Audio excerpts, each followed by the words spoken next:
Dun dun dun dun dun dun! Welcome to Character Study, a Survivor podcast. My name is Tristan Fleur. That is Tyler Climbs. We are talking about the one, the only, the Kool-Aid man himself, America's favorite newscaster, Rick Devens of Survivor, Edge of Extinction, and Survivor 50. Tyler, you ready for our top story today? We may be the 115th ranked Survivor podcast out of 130 in the market, like Devens is in terms of where he is at the time of his morning news show. But that doesn't mean we can't rise up the ranks and get to where Devens ultimately gets as we go through his Survivor career. So make sure to like and subscribe to get us there because we're going to continue to go up and up. I mean, what a breath of fresh air Rick Devens is. I mean, like, and I'm not going to bury the lead here. One of my very favorites, like in my top five favorite players ever. Um, and it wasn't that way before season 50, just letting you know. Um, we'll talk about this later, right? But um, Rick is just, I mean, and I'm watching Big Brother right now too, of which he's a house guest. He's played very well throughout the season. Like has a huge power as voted on by America to give him that power. He won HOH week two. He's been in the majority alliance. He's been running the game with D. So all things Rick Devens in the year 2025, 2026. It's been a good year for Rick Devens. No doubt about it. He was one of those characters and players that you just didn't know if you're going to see back another season where it seemed like he was going to be a lock after Edge of Extinction. And then just he was dormant for a bit as no one could really get cast and then squeaks his way onto season 50 and does not let up since then. It's amazing. He was an alternate. Yeah, Like insane.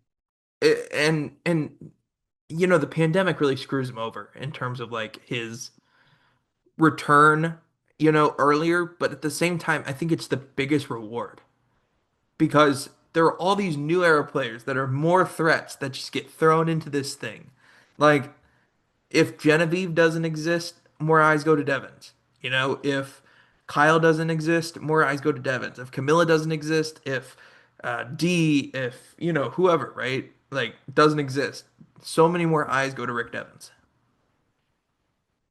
All the eyes were on Rick Devens on his extinction to the point where people were getting annoyed by how much focus he was getting, which we'll dive into. He's had an interesting trajectory on the show, only 2 seasons so far. I have a feeling we'll be seeing him again in the near future here as That's it's, actually a question I have at the end yeah, about we'll, what we'll what save his that. reality TV future looks like. Yeah. We'll save that, but I feel like there's something in his future for sure. But what do you say? Let's go back to the beginning and work our way to the present. Let's do it because All even though right. there are two seasons, there's a lot in both of these seasons. Hmm. For context, this prep took me just as long as prep for Ozzy, who played Yeah, 5 seasons. yeah. Me Like, too. there's a lot here. Hmm. Um, but Rick says right off the bat he wants to play the game like the Kool-Aid Man. He just wants to bust in and oh yeah, like yeah, exactly, right? Hmm. He forms a bond with returning player David Wright. This is a great match in terms of personalities, in terms of the way they play the game. Him and David are a great bond. David's a little bit more shy, a little bit more not as confident in himself, and Rick has no problems with this. He has the confidence of a man who has drinking 15 cups of coffee throughout the day. Or Kool-Aid with extra sugar Yeah, in there you go. it. Hey, if Rick Devens sell me Kool-Aid, I'm drinking the Kool-Aid. Oh yeah. Um, he has great news reports in confessionals and at Tribal throughout the season, something he becomes famous for, that dun dun dun dun dun dun. Um, but Devens is booted fourth, goes to the edge. And in most seasons, this would be the end of Rick Devens. A footnote in Survivor history, a fun pre-merge character in the likes of Steve Chicken Morse, in the likes of who are other great pre-mergers throughout Survivor history? Tom Uh, Spurringer. yeah, that's what I was gonna go as well. I mean, there's so many. I'm Yeah. gonna take this moment early on in the podcast to just quickly tangent here because this is a perfect example of why we need a first boot season, why we need a pre-merge season of Survivor. Everyone on the show is getting cast for a reason. There are crazy, wild stories that just don't get to be told on the show because they go too soon, sometimes not even to their faults of their own. My guy Justin. Natalie Uh, Cole. yeah, Natalie Cole.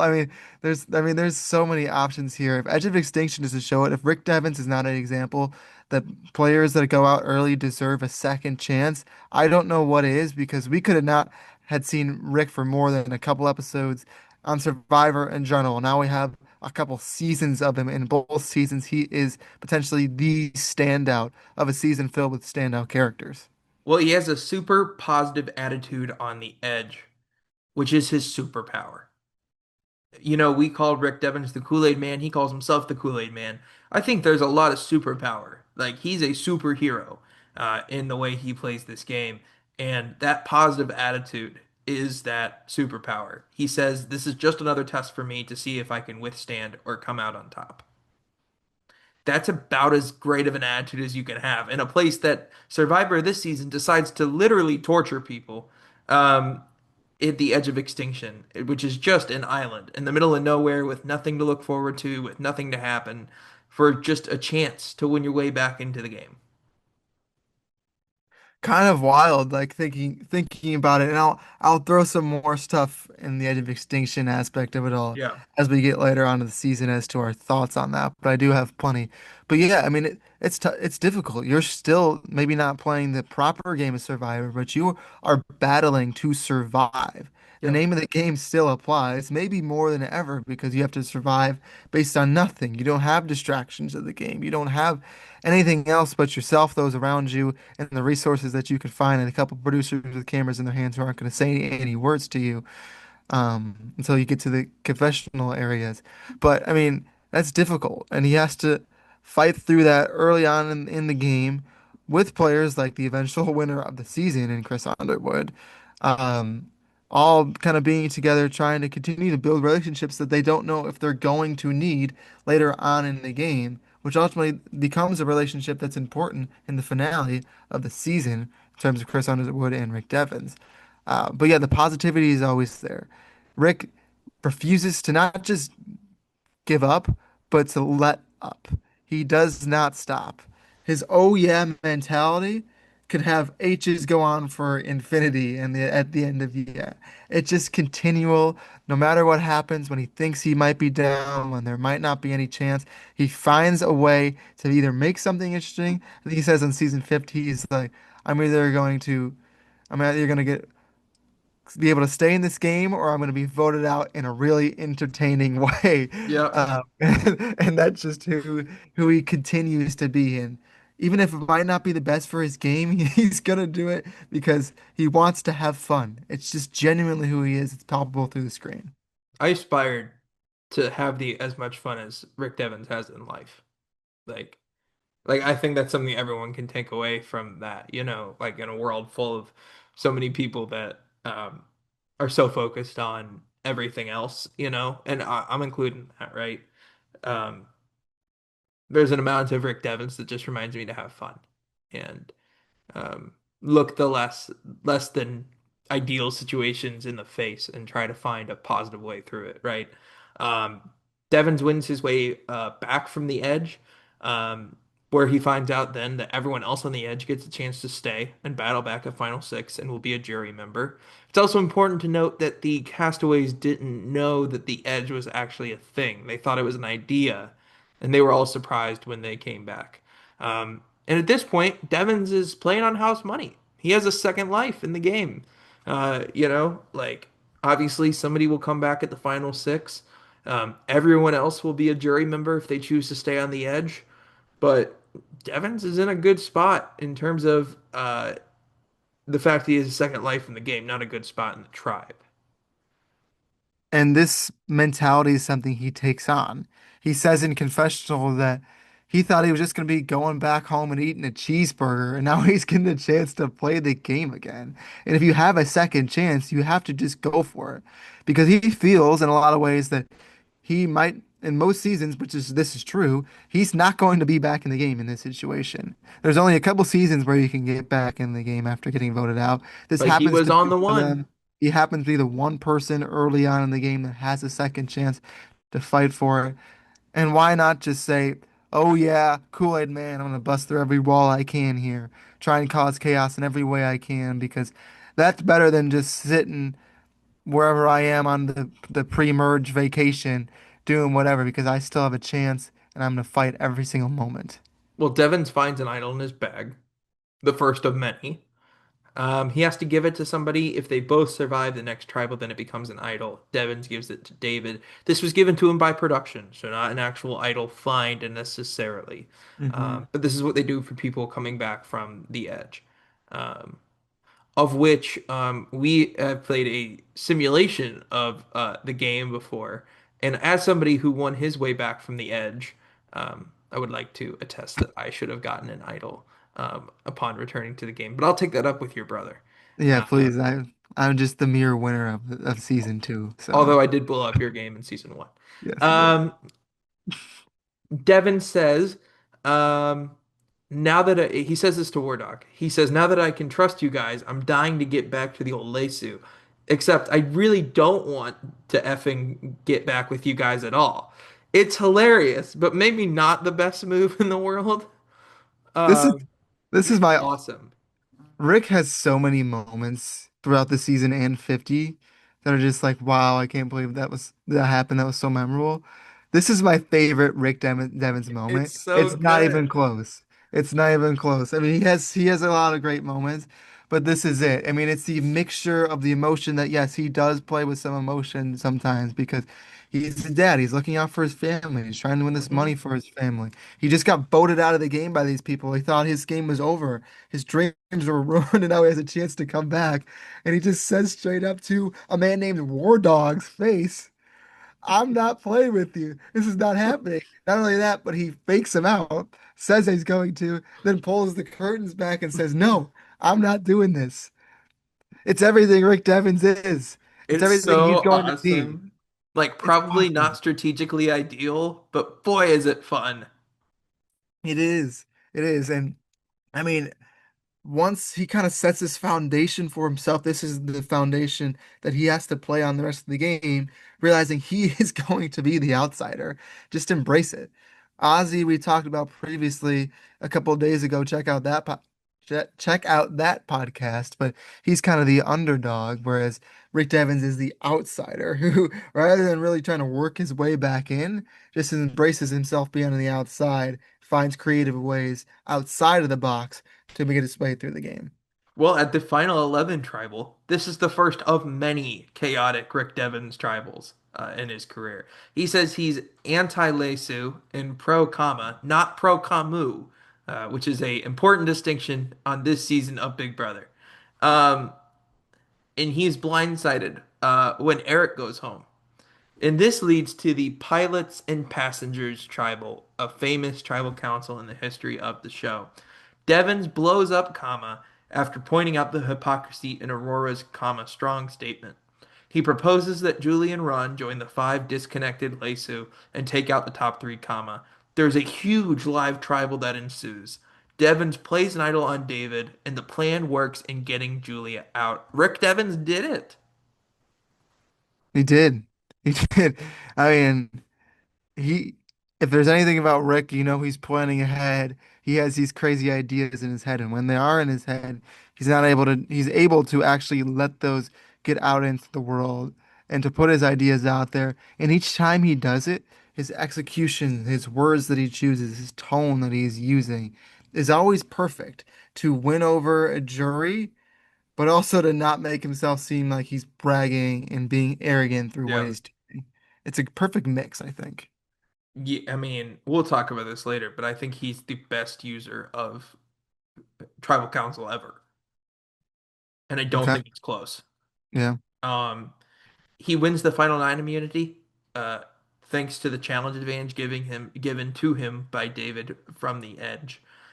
And then after Wentworth is blindsided by War Dog, everyone wants Devens gone. He's by far the biggest threat, and he wins immunity at the final eight. Ron gives Devens an advantage menu as a show of trust after lying to him at the War Dog Tribal Council, but it's expired. It Yeah. expired actually on day 9 of the game. Um, Ron and Julie say they're voting for Aurora. But Devens finds an idol clue anyway, because of course he does. And he gets the idol from the top of the shelter in a tree in the middle of the night. And then we get to the Ron Clark Tribal Council, which is maybe the most defining Rick Devens moment of the season. Before we get to that moment, just, I mean, I can't remember when this phrase was said, if it was when he came back. I should know. I was just watching this the other day. Um, but what does Lacheeserie mean?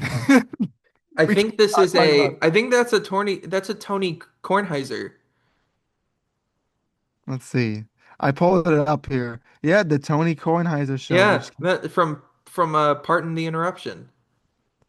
however, it's most famously, yeah, I mean, it says it's most famously known for Survivor. So, I mean, whatever it means, it's the cheese shop in French. I can't remember. Is it when he wins to get back from the edge, or was it when he Yeah. wins the challenge? I think it's when No, he. it's the final 8. Yeah.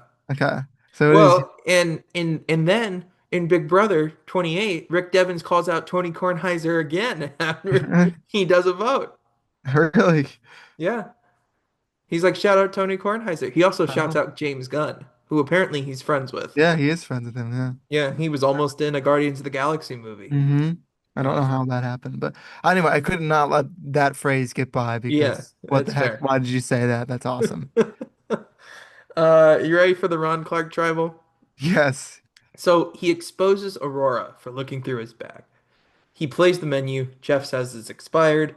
Rick goes on an amazing speech, calling Ron and Julie villains, and says that they want to make his kid thinks his dad is an idiot, but says that Except, uh, they've been untrustworthy the whole time and plays an idol for himself, of which Kelly Wentworth could not be more excited than in that moment.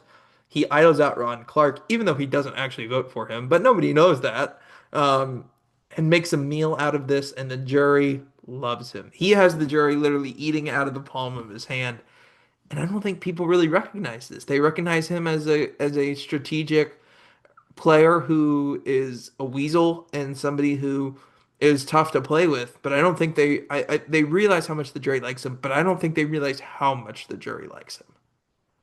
They're looking for yeah, any entertainment on the edge of extinction, and this yeah, guy they is have giving it nothing. to him. I mean, they can talk about this for days.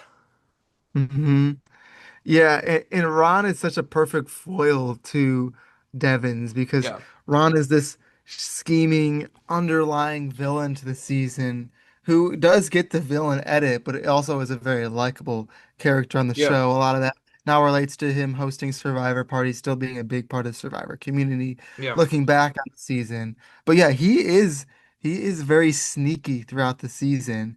And Devens questions why he would have gotten this menu from him in the first place. And instead of calling it out in the moment, like maybe he did with War Dog earlier on in the season, this time now he's staying silent, waiting for the right time to call it out. And yeah, I mean he chooses the perfect timing, realizing, hey, if this works, great. I just have an advantage. If not, I just created a perfect moment out of this and prepares for both scenarios. It's probably the best Devon's strategic move, I think, on the show. I already mentioned what my favorite moment was, so Yeah. it's not my favorite moment, but it still is a great one. Devens finds a third idol and wins immunity. And he finally succeeds in getting Aurora out the uh, after the Ron Clark boot. The thing about Devens that's really contradictory this season is everything is coming up Ref Devens, yet he is at the bottom of the bottom. hmm Like he is solely in the basement, but yet everything keeps coming up Rick Devens. Yeah, again, it's that outside of the box mentality. Everyone else is playing inside of the box, waking up whenever they do and then starting to play the game. But Devins is playing the game at night. You know, He's playing the game in his dreams probably when he's trying to come up with what's going to be next. He's playing he the would have game listened to his all dream the to time. play his idol. Yeah, yeah. I mean, Hey, he's Ozzy. always on. He never, again, he's relentless. He always is saying, "Oh yeah." He's always ready to crash down whatever walls next, create whatever chaos he can, which probably not the best strategy for winning this game, but it's a good strategy to get far and create some moments, which he certainly does. Chris Underwood wins his way back into the game after being voted off third. And then Devin gets emotional at Tribal, talking about being the target day after day. Can be fun for a while, but can also wear on you.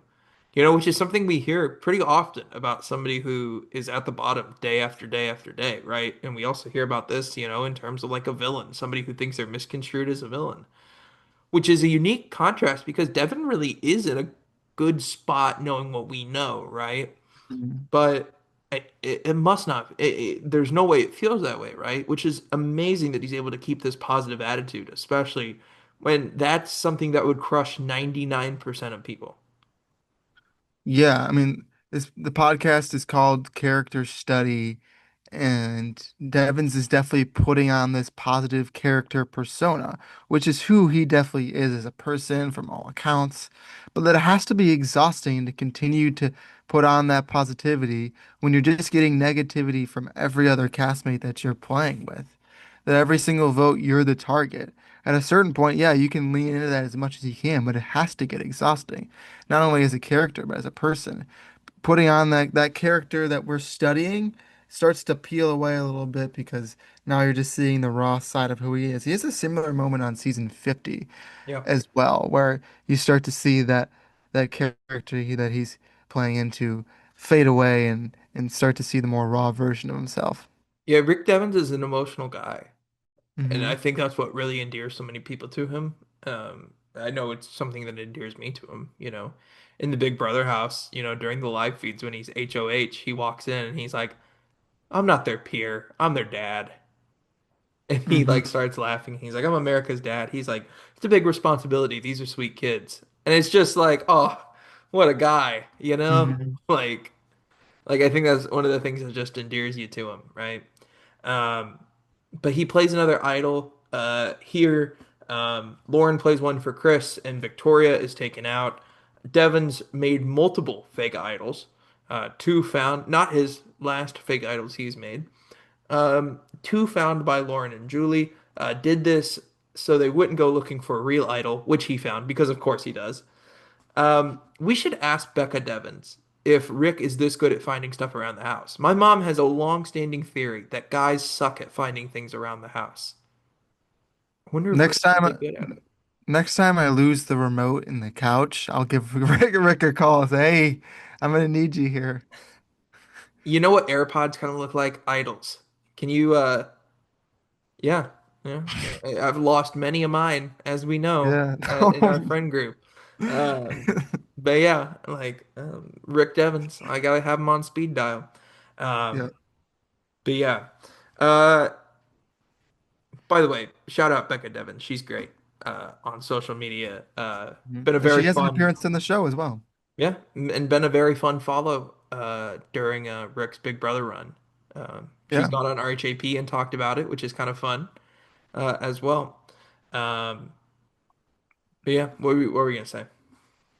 Yeah, I mean, just talking about Becca a little bit more too, I Yeah. think that she's on the show and Devins all the time is saying he's doing this for his wife and for his kid. Hmm. Um, and getting to see her just gives you that groundedness to it. Yeah. I think it's one of the more emotional in general. I think it's one of the more emotional loved ones visits because it's a tough season for a lot of the players. Um, I think Gavin, what something around Gavin's wedding. I think he's about Yeah. to get married in like a couple weeks. I think that's what it is. Yeah. That part I have to call back on, but there's a lot in that. So it goes back to show you a lot of times it's like, oh, we don't know these people from home that these characters are talking about. How can we empathize with them? But with Devons, it always works, and then you get to meet Becca, see that for real, and it creates an impact and it makes her root for him even more. Well, especially because they don't do well in the loved ones challenge, and they notice that, and they just start talking. They're just Yep. like they do the How's everything opposite of what going? Colby does Yeah. with Reed, you know, like they just talk. And like I think that's just Rick's always positivity. Like, hey, this isn't going well. What can we do that's outside the box, you know? Yeah. Speaking of challenges though, Rick does win the Final Five immunity. That's his fourth immunity win on the season. That's a second most all time for a male. I mean, tied with like a million people, but you know. Mhm. Found four idols, technically three, but four. It had four. Second all time to Russell Hantz. Four idols are played at the final five, two fake, two real. Unbelievably successful run for Rick Devens. Hmm. But it all comes to an end where Chris wins the final four immunity, puts himself into fire against Devens, where he defeats Rick Devens, and his game comes to an end in heartbreaking fashion. And Chris and Rick are close too. They Yeah. spent some time on the edge of extinction together. They had a similar way that they got voted out of the game in the same portion of the game. Obviously, Chris, it takes longer for him to get back in. Then they have this relationship. Stebbins is letting Chris into the insights of what he's doing with all these fake idols. They have a strong relationship, but yet they have to go up against each other in fire. Devens also has relationships with a lot of people that are on the edge of extinction and now on the jury as well. It seems like once people got voted out of the game, they went from rooting against Devens to rooting for Devens. This was his season to win. He Yeah. gets most of the airtime to. So this is something let's talk about now, a point where a lot of the audience was starting to root against Rick because they thought it was so obvious for him to win. What do you kind of think about that standpoint when it comes to the editing of characters on a show as to it's So too far? if it serves a purpose, like if I get why it serves a purpose and I think it's well done, then sure, I don't have a problem with it. Like Ozzy has a lot of confessionals in season 50. Do I think it serves a purpose and creates a great character arc? Absolutely. I'm okay with it. Like do like Russell's Samoa edit, for example, right? He gets so many more confessionals than Natalie White. If Natalie gets like the fifth most confessionals on the season, I don't have a huge problem with it. Hmm. But Natalie's just not shown. And it's all Russell. Which, like, I get the story you're trying to tell is Russell's downfall, but at the same time, you have to set up somebody else, Like, and it's not just Shambo, Like, you gotta show somebody else. Um, and like, Rick is heavy-handedly edited. But also, Survivor production has constantly shown that if you're going to go the extra mile and do things that are exciting and entertaining, they're going to reward you with airtime. And when that combines with a guy who has a great story and falls just short of winning in a heartbreaking way, that's the kind of edit you're going to get. Like, I think that makes sense. Do I think it's a little heavy-handed? Sure. Would I like to know a little bit more about everything else? Sure. But they're in a unique position because they can't show the winner. They Yeah. literally can't. Yeah. Do we want to talk about the season as a whole in terms of the structure of it, all that? Yeah, yeah, yeah. Let's do it. I'm just gonna go back to what I said real fast. Like, Rick played a great game, and he was a top tier character. That's what we ask for, right? Like, and I Yeah. understand like too much of a good thing can be a bad thing, But like, I guess I get that, But um, he's thoroughly entertaining. I think Rick is the textbook answer to what Survivor production was looking for when they ran this season. Yeah, Someone that could get back in the game early, go on a run, and then win the game. And they leaned into that into production. Now, ultimately, it is someone that comes back from the edge of extinction and wins, but they have to tell that story within the finale of the yeah, episode, which I do think they do a great job of doing. yeah. It's a great finale, and if you Um, look at it like in a vacuum and don't really care about game. yeah. Yeah, yeah, and Devens is kind of the person that they highlight that again because the winner of the season has to take down the biggest name of the season. That's It currently makes you Devens. feel like he's like slain the dragon. Yes. Yeah. Yeah. So I kind of want to just quickly before moving on to 50, Yeah. continue to talk about this season as a whole because Um, when Chris wins, a lot of people kind of were down on the season in general, saying it really isn't a great season, that the rest of the season is pointless. Why do we watch all this? And here's where hot take number one of the day comes in for me today.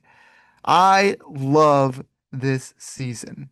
I'm still rewatching some seasons. It's been a while since I've seen seasons for the first time.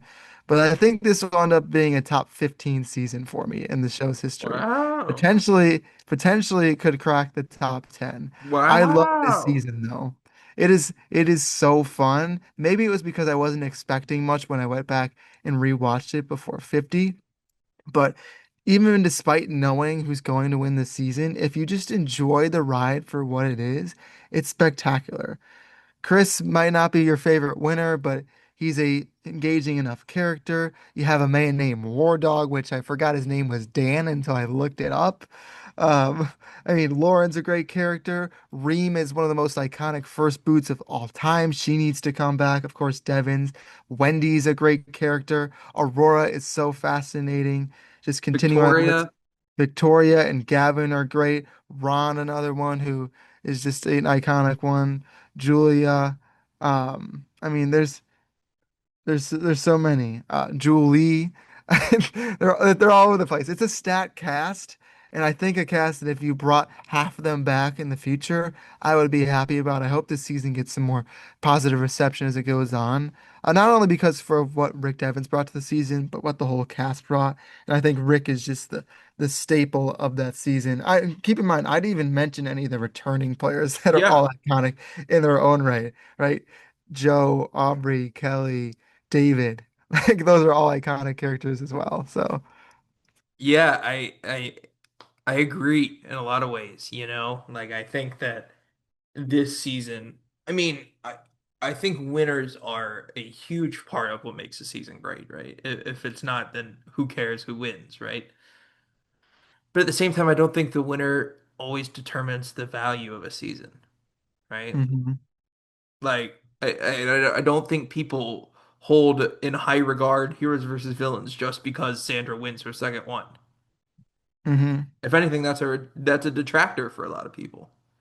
You know, I don't think people hold up David versus Goliath because of how awesome Nick Wilson is.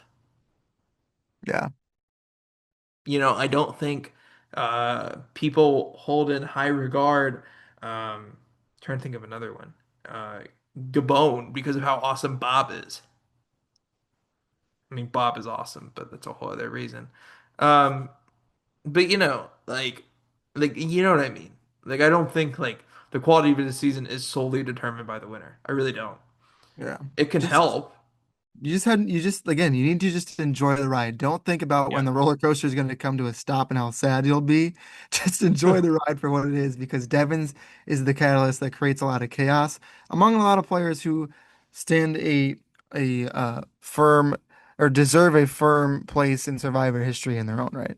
But I totally understand the people that can't get past the production part. I do. I get it, right? As purists of the game, like everyone has different theories, right? This is like an NBA fan that hates that the fact they don't play defense or whatever, right? Like even though they do, but you know. Yeah, and keep in mind this we talked about the season not being on trial, the players on Hmm. trial. If we're going to put the season on trial just for a second, if we don't have this season, Devens is not the character that he is. This season provides Devens, provides these iconic moments in The the chaotic necessary season. evil. Yes, it has to be there if you want to see Devens come back again. If you like what you saw in Devens in this season and in 50, it is necessary. So I'll get off my high horse on that. That's hot take number one of the day. I like it. I like it. All right, you ready to move to Survivor 50? I'm ready. All right. So he Oh immediately yeah. He immediately forms the Star Trek alliance with Christian, where he is Captain Kirk, Christian's Mr. Spock. The alliance expands to Emily and Suri. And then we get into not an alliance, but a rivalry with Joe, which is one of the most fascinating pieces of this season. In a season that has a lot, in a season that is somewhat marred by production twists and interference and things like that, this is a fascinating character moment. And we're a character study podcast, so this is what we do. He whispers to Savannah about Ozzy's proposed alliance, including Joe. Joe asked him what they were whispering about Devon's lies, and not a good one, and Rick owns it, right? Joe doesn't take this well, and they get into an argument, which lasts for the remainder of the season. We'll talk about Joe's side during Joe's podcast. Um, but with Rick's, he says, "You're a survivor player, bro. We're allowed to lie and backstab. Like, what are you doing?" It's like going onto the football and saying, "I'm a pacifist. I'm sorry, I don't touch people." Like, good luck for your team trying to play with you, and we're a team. Hmm. I think there's some nuance there because it's a great character moment, and a lot of people sided with Devens during the season. I think they still do in terms of this argument. Yeah. A lot of people unfortunately turned on Joe, and I don't think he did anything extremely wrong. We'll get into that soon when we get to his character study coming up here soon. But just to stick with the analogy Devens throws out there, you also don't want to be blindside tackling people from the back, which I think is the mentality that Devens a lot of times comes into the game with, because that's going to get you into trouble. It might provide a highlight moment or like a reaction from fans at home from those playing the game, but it's probably not the best path to get yourself consistently far Yeah. in the game. And keep in mind, Devens was already in a rough spot coming into this season. He's in a place where everyone seems like they don't want to work with him. And now he's creating a potential enemy in Joe, who does have the loyal crew with him, does have Yeah. the honor and integrity group on his side, and is now kind of getting potentially them to turn on Devens because of his mentality. Maybe not the smartest play there, but it is Devens sticking to his guns, which he's always done. If Rick isn't working with Christian here, I don't think this works out very well with Rick. Hmm. Like I think that he's not able to rein it in with Joe if Christian's not here to be an intermediary and somebody who knows how to speak to Joe.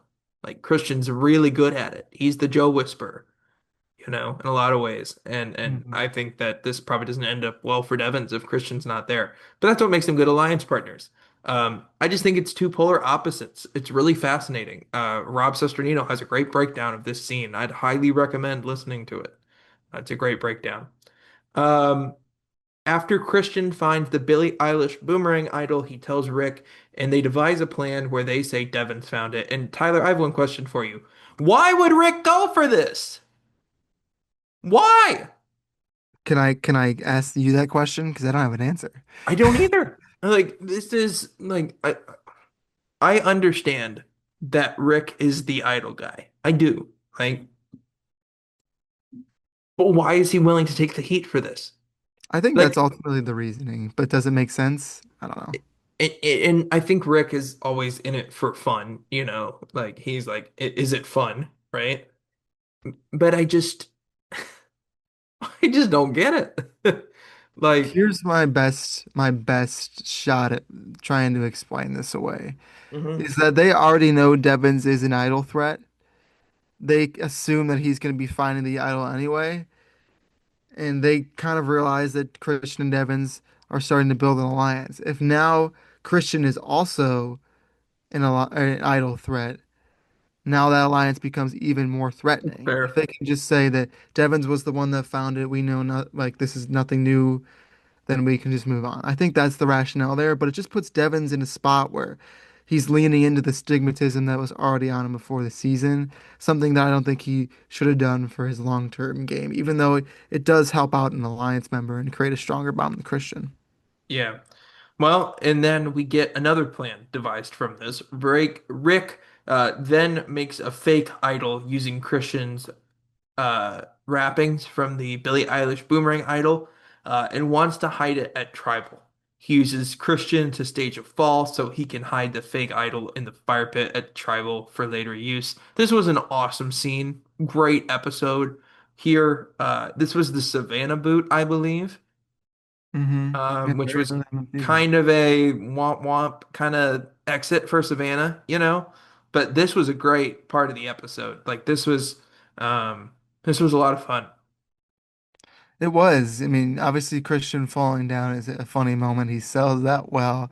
The two of them come back after Tribal and they're really excited. Devon's throughout the season is just talking about how he cannot wait to use this idol, that it's going to come into play.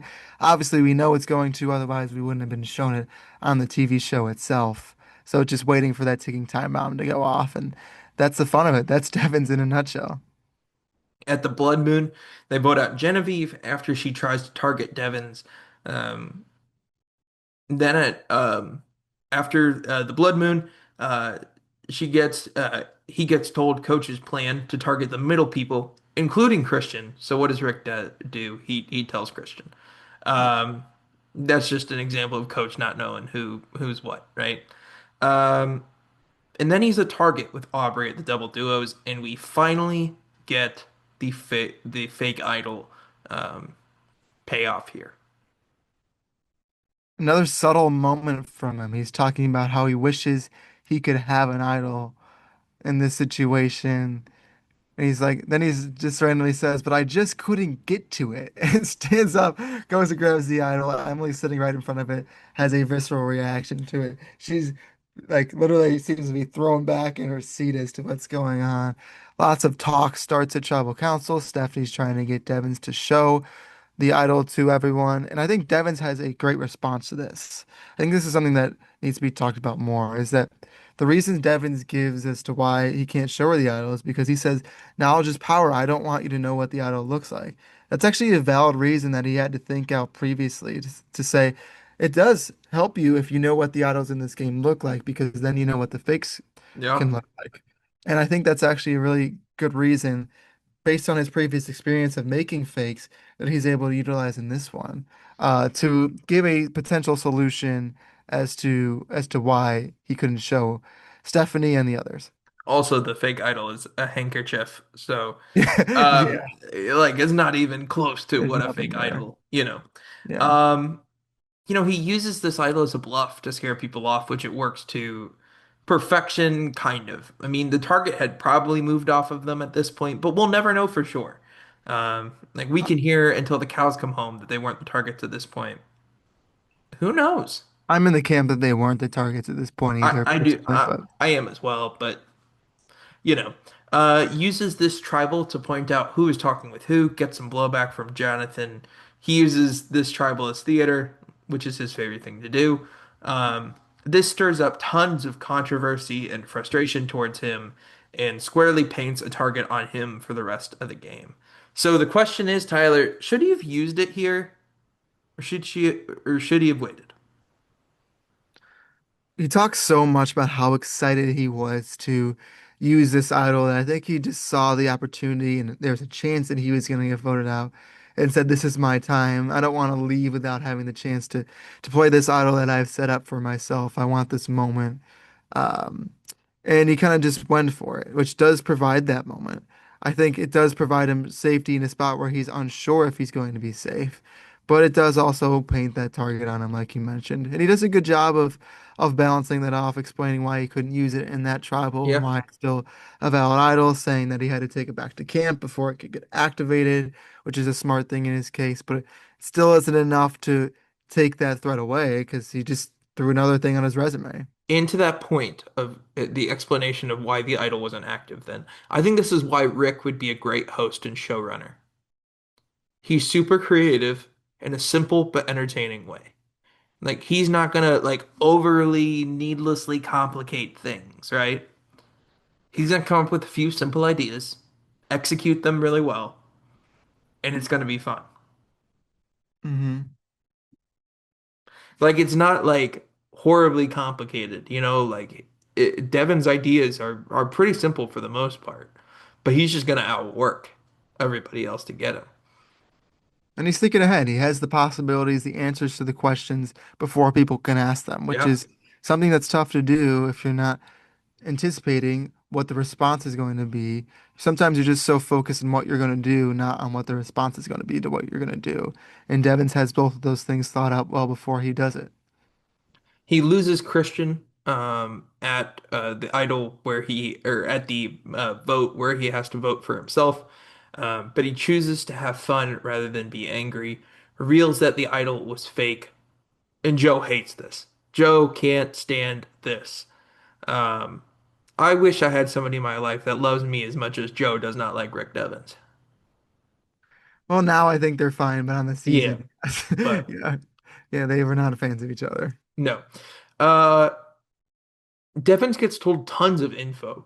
before the Mr. Beast tribal. Like way too much info to give somebody on the bottom. Hmm. Like just so much information from Jonathan and Stephanie. And he uses this to blow up Stephanie's game as he was the original target of this vote and drops just beautiful grenade after grenade after grenade on Stephanie's game. Um, like a well-trained tactician, right? Every single thing you could possibly think of with Stephanie, it's all blown to crap here. Um, and I said last episode or in Stephanie's episode last week, this is kind of what he does to Rome in Big Brother 28. Um, but then we get to the Mr. Beast coin.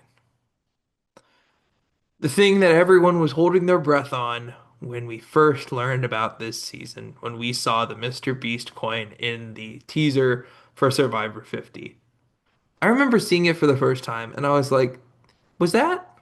No, it can't. No, they're doing something. I don't know what they're doing, but it's not Mr. Beast. And then they say Mr. Beast on Survivor and everyone lost their minds. And weirdly, I think it turns out to be one of the highlights of this season. It Are you shouldn't ready? have been. Are you ready for hot take number two? Go for it. At the time we had talked about this, I had some unsettlement about this moment and Results what based, it right? created. Yes, I mean results based is the reason why this is something that people love. I've rewatched this moment multiple times. I don't like this moment. I don't like it. What? I think it's a great moment for Devens. I think it's a high euphoric moment when you watch it for the first time. But I think the issues that this twist could have had on the season For sure, continue to right? linger with me and take me away from what ultimately did happen. That's This is fair. quite possibly the only scenario, the best, this is the best case scenario Yeah. of this, which should be celebrated. And I celebrated at the time as something that I enjoyed. But I'm going to go out there on the record and say I don't like this because I do not want to see this twist ever again. No, I'm Created a with you. great moment, and I think that was something that we loved at the time. But once you know it's going to happen, obviously it's not as Yeah. exciting. Um, and it's just something that I don't think we need to embrace and say this was one of the best moments on this season or something that we need to try and do again. So I'm not actively hating this moment, but it's just something that I will not go out there and say this was my favorite moment of the season. At the time, yes, it was super cool, but I'm gonna leave it at that and let you guys type your hate comments in Well, the you're section gonna hate the below. you're gonna hate the take I have here in a second. Hmm. Um, so he flips the Mr. Beast coin, obviously, was the perfect person to do this, right? Talks about how much his kids love Mr. Beast, and he lands it, an all-time reality TV moment, in my opinion. In terms of just a moment, right? And I I agree when you say that you don't want to see this ever again. I think Survivor's going to need to show an incredible amount of restraint here, right? So I have this theory about lots of things, including like sports and TV and film and stuff. And that is the more you try to create a moment every single time, you actually lessen those moments. The Hmm. organic moments are the ones that really feel great. I think of this in like racing. I'm from Indianapolis, Indiana originally, right? I'm a race fan. NASCAR, for a lot of years, decided to come up with this system called the playoffs. And they tried to manufacture this champion battle between four guys in the last race. Any of them could win. They're still trying to chase the 1992 NASCAR Cup Series championship, where literally six guys were mathematically eligible to win the championship in the last race. They've been trying to manufacture this for almost 30 years. But it got really predictable and it got really stupid and it got really silly over time.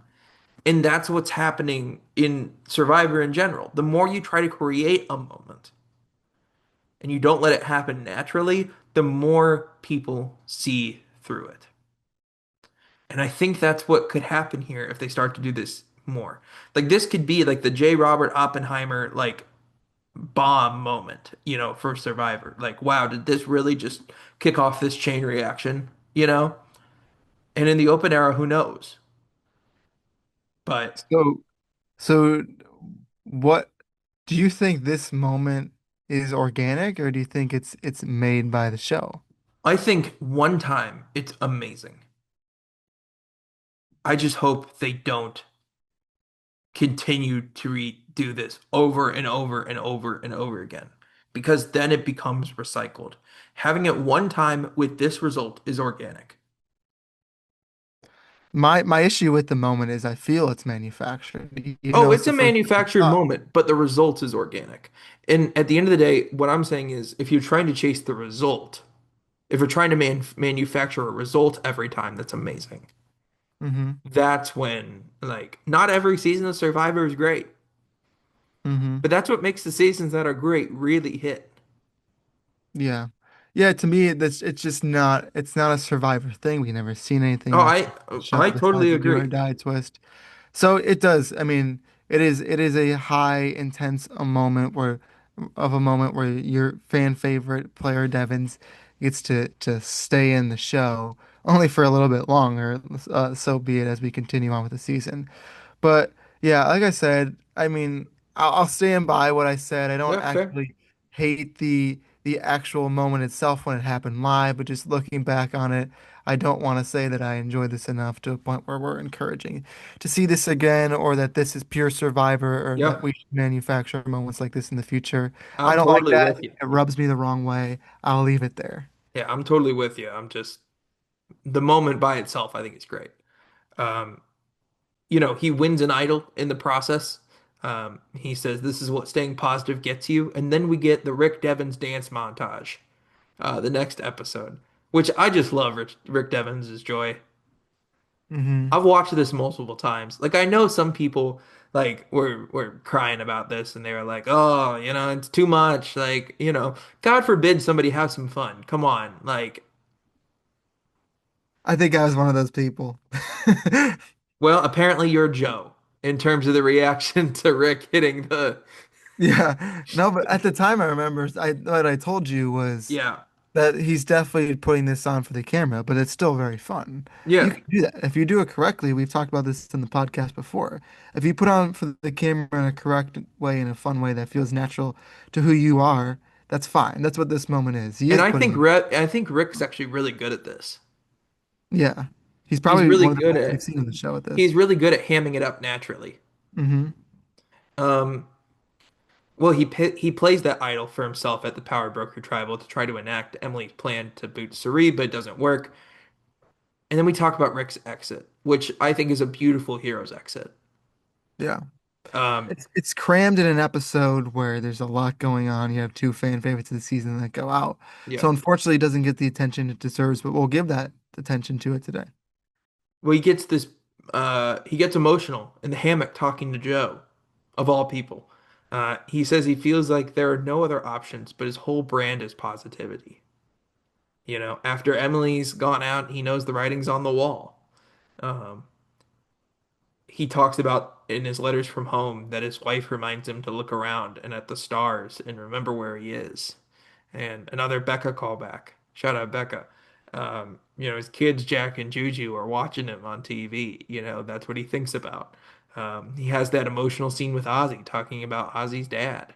Um, Rick is America's dad, right? Like that's another moment there. Even though him and Ozzy are right around the same age. Um, but yeah, like like this is just great hero moment after great hero moment here for Rick Devens. Hmm. Again, I talked about this moment earlier, and now we're getting to it. The positivity that Devon's had starts to be Yeah. clawed away a bit.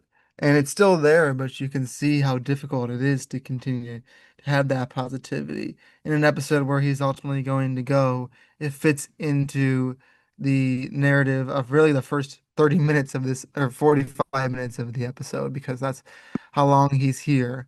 Do you want to talk about the stars of it all? Because I think this is one of the best moments of the season. I would love it. Yeah, this is absolutely the one of my favorites of the season. He plays this shot in the dark. He says, "I always feel lucky."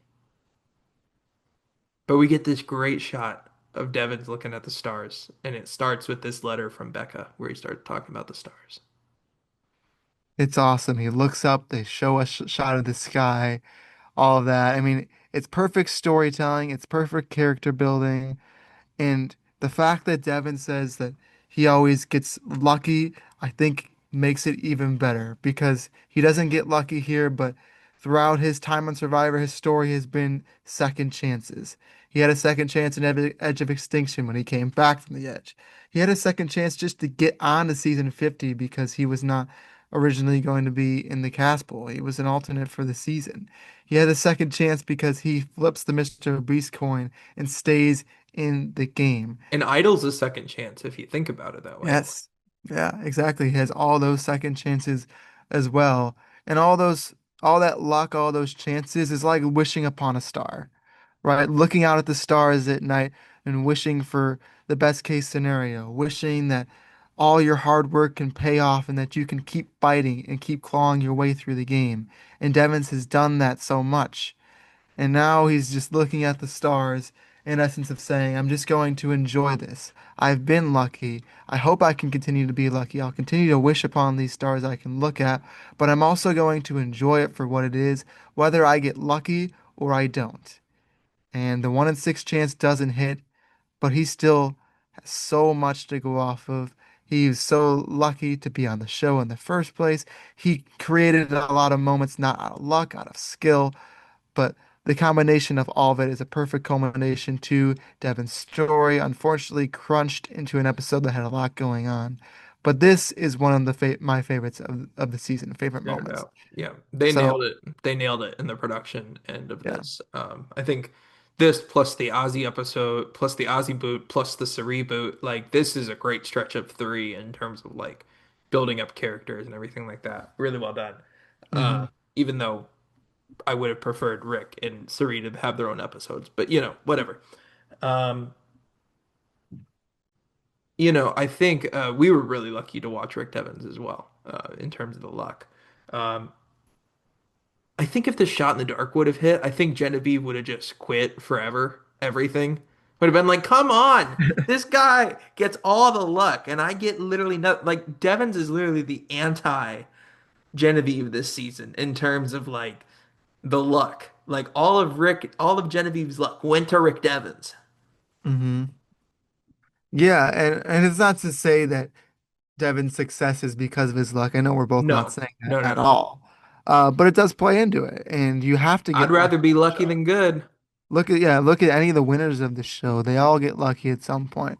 It's something we'll talk about when we get to Aubrey's podcast, and a lot of other winners' podcasts. That you're gonna get lucky at points in the games. It's how you respond to that luck. It's how you continue to fight. And like that's my thing. Like so many people talk about winners of Survivor, and they're like, "Oh, they got lucky." That's the game. That's how it goes. Like I'm not saying that like now the game is so luck based with twists and turns and all that kind of stuff. But again, it's a game. You have to put Everyone gets yourself in lucky position. every game you play. Yeah, but you have to put yourself in the right position to get And lucky. you have to recognize where that is. And sometimes you put yourself in the right position and you still get unlucky. Yeah. It does happen. It does happen. Are you ready to talk about some questions? Yeah, yeah, I'm excited to. Is Devens the best at strategically using tribal council in the show's history? Something you mentioned earlier, it seems like your answer is yes. So I I want think to start so. with you. Why do you say yes? He uses it as theater, not just in terms of like the jury, right, to win votes, because that's the only way to really express to the jury, right? But he uses it as a weapon. He uses his words as a weapon. Like his social game is not like most people's social game. His social game isn't like making these super tight relationships and bonds, which it is to a certain extent. Like you look at Christian, Emily, and David, and Gavin even. Um, but his social game is really about him using his words to tear down people's games. Like if there's anyone I don't want to spar with in Survivor, Rick Devens is at the top of that list. Like I want no part of Rick Devens in an argument. Yeah, nor would I. I think those are good points. To the specific question you ask, I would also agree with you. I think he is the best at getting those reactions out of tribal, getting the jury members to respect and appreciate his game. But that does come at a cost that you can look over the Yeah, jury for sure. and they're going to respect you, but look to your left and right, Yeah. gaining a lot of respect for those there too. And I think that's the reason that he goes out because he's trying to sell so hard to the jury. He's also selling why he should be leading the game as well. And that's really the question of how is he using tribal because he uses it to his Yeah. advantage, but the advantage becomes a disadvantage in that next round. Well, and everyone always talks about, like everyone always talks about the fact that like so often we look at people and at tribal and they're like the votes don't change at tribal. Like once you get to tribal, the votes are where they are. I'd argue that's not the case with Rick Devens. Yeah. Like he actively has the power to change votes at tribal council and has. Like that's just something, whatever. Um, what about Devens is so infectiously likable? I think it's the positivity. Yeah, It's it's the positivity, but it's also the times where the positivity peels away. yeah. That it's He there, feels that real. yeah, that it's there, but it's and yeah, he's putting on a bit of a persona, but it's not like he's completely acting. That positivity is his own, but it becomes something he you need to put up front when you're playing this game, and if you want to keep fighting every day, because it's difficult to be positive in life every single day, especially when things are going against you. But when you're on the show, if you're not positive, you're not setting yourself up for that success. You're not putting yourself in the right position to get lucky like Devins does a couple times throughout his career. Where does Devin stack up in Survivor history? Like he's an interesting person to place, like in terms of it, because I think there's so much that, I think after Edge of Extinction, people just were like, big character, huge edit, meh, he's fine. And I think 50 was awesome for his reputation. Like he might be the biggest net gain of anybody during season 50 in terms of reputation. A reputation that can move forward with seasons. Like I think Yeah. like Ozzy, who we talked about, his reputation went up, but will we see him again? I'm not sure. Devins is a player who we could definitely see again with it only being his second time playing. So yeah, I think that would be the case. In terms of stacking up overall, I think it just depends what you value, Yeah. right? If you just enjoy fun character moments, then Devins is going to be towards the top all time for you. If you enjoy straight up gameplay, maybe that won't be the case because he's going to create those outside of the box moments. Yeah. But I mean, that's kind of where he falls. He's scattered. That's his game. He's very scattered brain in what he does, while having a specific focus on how he wants to play and what he wants to do. His methods are scattered intentionally, and I think that also is the audience response to him. And then my final question, like, Rick is a media person. Like he's not like he's the director of communications at Middle Georgia State in Macon, right? Like he was a newscaster for a very long time. He's done a lot of this stuff, right? He's on Bound Survivor twice, been on Big Brother once, hosted On Fire with Jeff. Rick has this big career in TV, right? And like even outside of the reality TV bubble, he's burst out. We talked about the James Gunn connection for something maybe in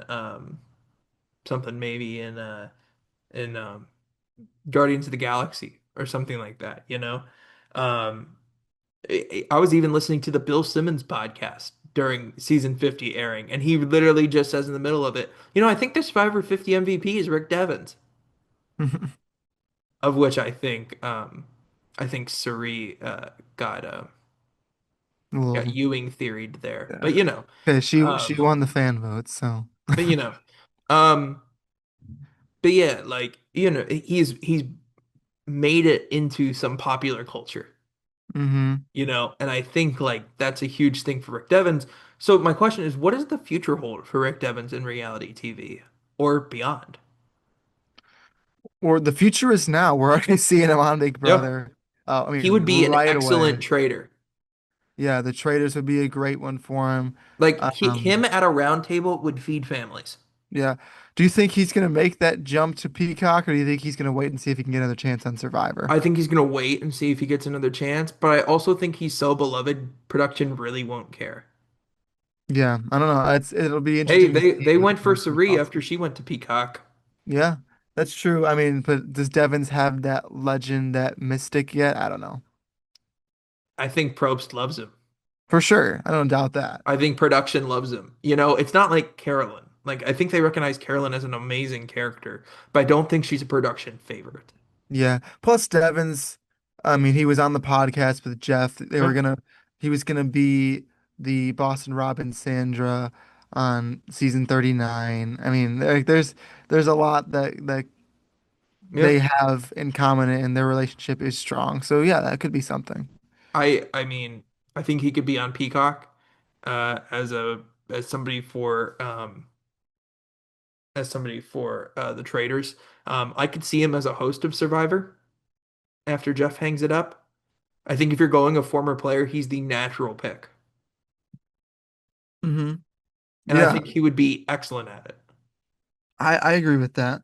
I think they might go for someone that they know could host the season for a long, long time because Devon's, I mean, he has a family that he's committed to Yeah. as well. But he's also older than a lot of other players or, I mean, he's only producers. 42. Yeah. So I guess he could do it for another 20 years. Like Jeff's doing it. Yeah. I was looking up his age as we were talking, but 42, yeah. Um, yeah, I mean, you're right. There's plenty of time there. It's just whether he had the commitment to his family or Like, not. are you thinking like Rizzo or whatever?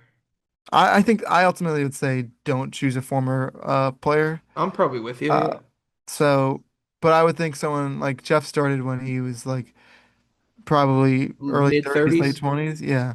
Um, so I think that's somewhere they go as well, where they can just have someone that can do this for the next 50 seasons That's as fair. well. All right. You ready for our final question? I am ready. Let's do it. So, at the end of every podcast, after we've talked about all the history on their show, it comes down to one final question. And Tristan, you get to start us off with that. Each episode, we ask the same question. In this episode, obviously, we've been talking about Rick Devens.